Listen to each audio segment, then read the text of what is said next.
thing that a lot of people don't understand about a lot of these From Software games is, like, with Sekiro it's a little bit different, but many of the other games, if you go back and you level more and you get a more powerful weapon, except for like maybe a handful of bosses in each game, you can out-level it to the point to where you can beat it without really too much trouble. Ever a point in Elden Ring where I was at a complete loss of what to do, and every time I explored those other regions and followed those alternate paths, you get a little bit more powerful. Gear and items, yeah, level up my stats, or learn new spells or skills that would eventually give me the extra edge I needed to power through a boss that had given me problems.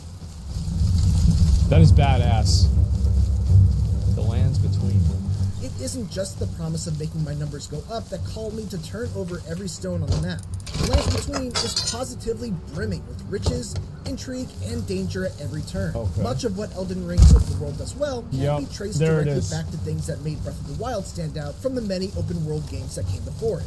It's that same feeling of starting out in a world with little explicit guidance, finding something that piques your curiosity on your own, doing whatever it takes to get there, and then being rewarded for that curiosity. The big difference is that in Breath of the Wild, I could usually predict what's going to happen when I get to that orange glowy thing off in the distance. I would assume so, puzzle, unlock the shrine, do another puzzle, and probably get a cool temporary weapon and Spirited. That's not to take anything away from Breath of the Wild, it was awesome, but that pattern became It's a little bit more formulaic, because it's like Legend of Zelda is a known entity. So, like, you know what's going to happen with Legend of Zelda. You're going to go into a dungeon, you're going to fight a boss, you're going to probably get a key, the key's going to unlock a chest, the chest is going to have a big item in it, and there's going to be a boss after the chest. Like, that's just the way that the game plays. From Software, I feel like, as I said, I've played a lot of these games, I've put over 1,000 hours into all these games collectively. There is also a formula for these games, too. Like, I'm not going to go and say, like, oh, wow, there's no way you could have predicted a lot of these things to happen, because many of the tropes in the game are reused. Like, and if you've played all of the games, you will see the attacks that these NPCs use be like, oh, this is the swing from, like that one mob he said he didn't like. That's kind of the arm swing from the crystalline giants in Dark Souls 3. It's very, very fucking similar. So there is a formula for these games too, but it's not quite as defined. By the end. In Elden Ring, by contrast, very rarely did my predictions ever come true. I'd head to a lake and all of a sudden get ambushed by a dragon. That's fucking cool. Follow a river expecting to collect some minor crafting materials, only to find a dungeon filled with enemies and traps. That's really fucking cool. Enter a cave he and stepped get on jumped it. by little goblin men.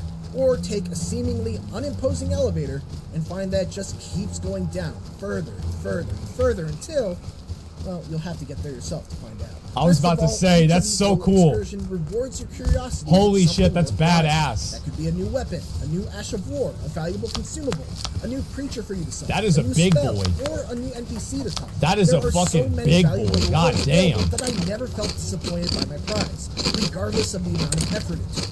But the thing that's most impressive about Elden Ring is that in between all of this brilliant open world design, there are a handful of legacy dungeons that still deliver those wide Dude, like, imagine not playing with a greatsword. Like, I'm watching him, like, struggle and flail around, like, just, you know, he's so worried. He's like, oh my god, like, I'm being attacked. Like, if I had had the greatsword, I'd have just done a side swing, all those guys would be dead. That'd be it. I'd just be done with it. Like, I don't want to waste time with this. Just get it out of the way. Levels that Souls fans have come to expect. These are gigantic castles, forts, manors, underground labyrinths, and more that are packed with secret areas, challenging bosses, and multiple paths that are linked by one-way shortcut doors. I want to do every single mini-boss. Like, I don't know if I'll do every single one, because there's probably so many of them, but I want to 100% the game on stream. I think that's what will be the most fun and the most fulfilling for the viewers. Were all strung together without being tied to and that's what I would do personally. They could probably exist on their own as Dark Souls 4.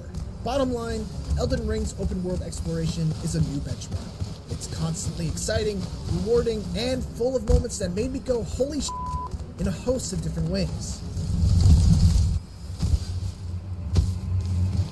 See, this is why goes, Elden Ring is certainly closest to Dark Souls 3 when compared to other games in From Software's library. I feel like one consistency with Elden Ring, this is just what I've seen with like the combat and playing it myself, is almost every single downward swing is the end of a combo.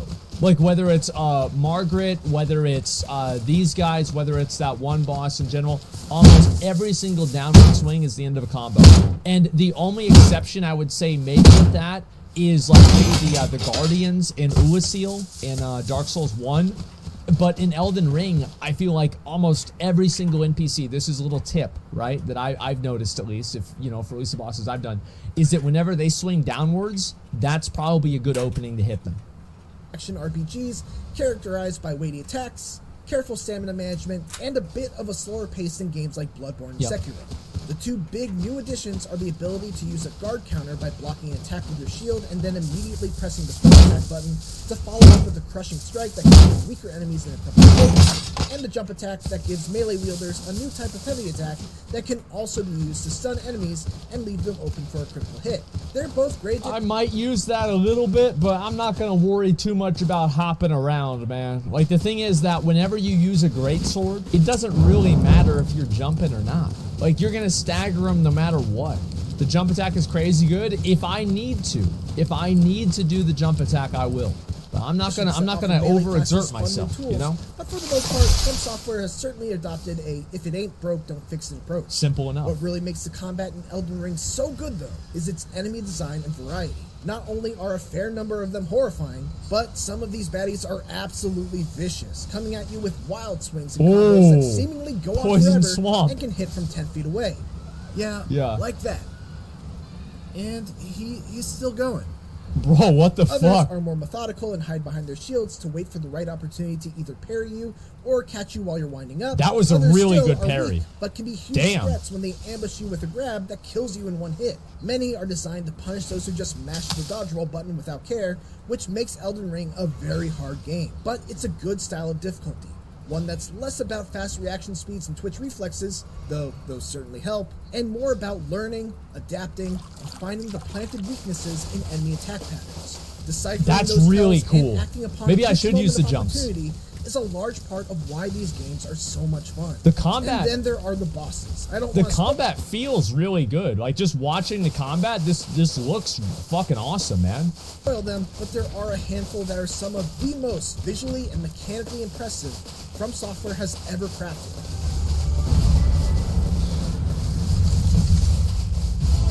Verdict.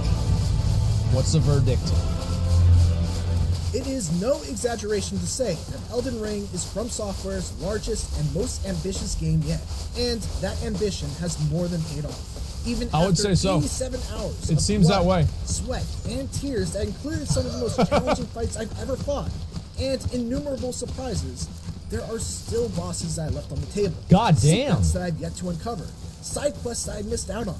Tons of weapons, spells, and skills I've never used. And this is all on top of PvP and cooperative play. That's a lot of fucking stuff, man. That's incredible. Throughout it all, while the fundamentals of combat haven't changed much from what we've seen before, the enormous variety of viciously designed enemies and the brutal but surmountable bosses have brought its battles to a new level. Even with all the threads I didn't manage to tug on my first playthrough, this guy's pretty good at parrying. I'm sure there will be several. What I was treated to can easily be held among the best open world games I've ever played. Yeah. Like The Legend of Zelda oh my god. before it, Elden Ring is one that we'll be looking back to as a game that moved the genre forward. Damn. God fucking damn.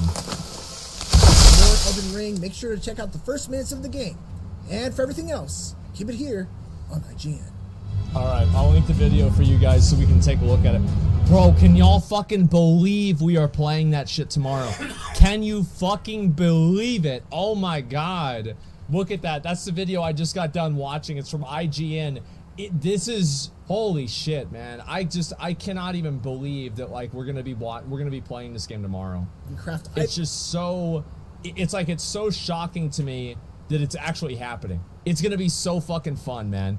IGN reviews really bad usually though. I hope they're right this time. I mean, like, everybody else is saying the same thing. I feel like the video is decent enough. Like, just watching the guy play the game, he doesn't seem like a noob player. It's not like this is some game journalists, it's just fighting the easiest boss. Like, he beat the game, he played through the whole game.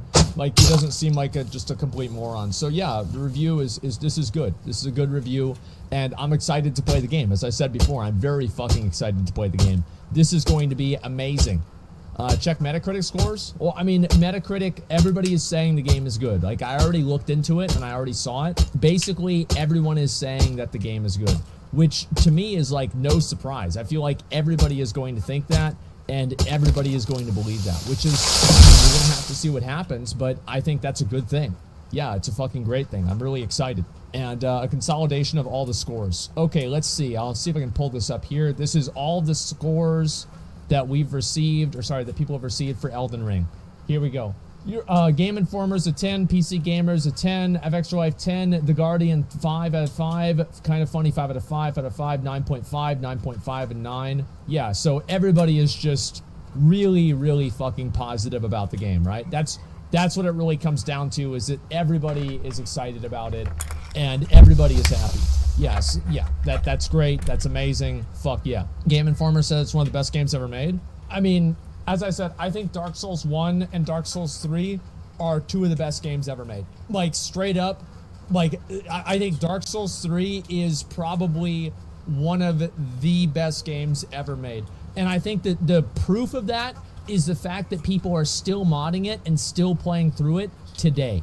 They're still trying to figure out different things that they can do with that game, because the combat at its very core is really, really good. Bloodborne would be a whole lot fucking better if I didn't have to play it on a PlayStation at 30 FPS. And I know that there's a way to play it at 60, and if I ever do replay Bloodborne, I will make sure I do that.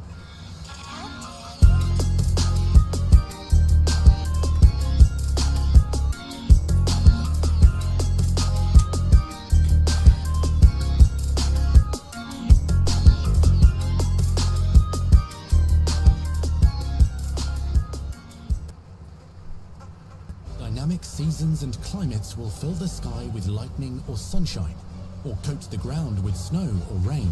Wow. Unique wizarding hamlets pepper the countryside. Oh my god. Oh my god. This is so cool, man. Holy fuck. This is actually so cool. Harry Potter game. Okay, let's just find out what this is.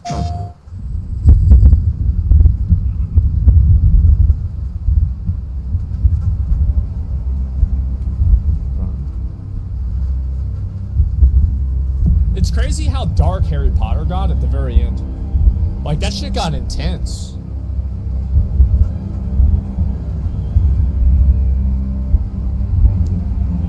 I liked it. I thought it was cool. Lumos. In-game footage, gameplay, and in-game cinematics. Footage captured on PS5.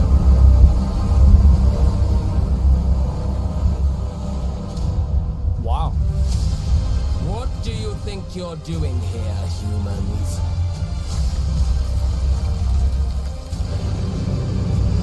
Wait, what? There's a dragon? Well, holy shit! What the fuck is this?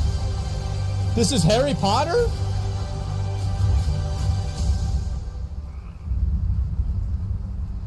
Wait, what? Welcome to Hogwarts Legacy. Hi. You're a new student at the famed School of Witchcraft and Wizardry with a unique ability to manipulate powerful ancient magic Seems that in way. the wizarding world. You'll need to uncover what's behind the return of this forgotten magic and who is seeking to harness it to destroy wizard kind, as you may be the one that decides the fate of the entire wizarding world. Okay. But before you can study magic and begin to solve... Wow, that is really, really good. Holy shit. Like, like, it's really cool to see graphics and to see how far they've evolved. Oh my god, that is incredible, man. Like, that looks like it was real. Like, if you look at it, like, really far away, it's like, wait, what the fuck? Like, that's nuts. Oh my god. Yeah, it's coming out on PC, too? Yeah, so it's gonna look even better. These mysteries, you must create the witch or wizard you want to be. I feel like this is a big part of Harry Potter, because a lot of people, like, everybody that I know about Harry Potter, they wish that they were a wizard and they got to go to Hogwarts, right? So it's super important for you to be able to make a character that looks like you. You know what I mean? Like, every kid that grew up playing Harry Potter, watching Harry Potter, reading Harry Potter, thought that thing. And so that's 100% what you have to do. It's got to be a kid like you. Oh, you're so good. Congrats on your Sauron When body. you arrive at Hogwarts, you will be sorted into one of the 4 Oh, you're so good. You're so good. Oh, man. Hufflepuff, Ravenclaw, or Slytherin. After you settle into your dormitory, you will meet up with your housemates in the common room. You will then need to attend classes, and you do have some catching up to do. This is incredible. As you are starting Hogwarts late as a 5th year. I don't think I can do this today. I'm still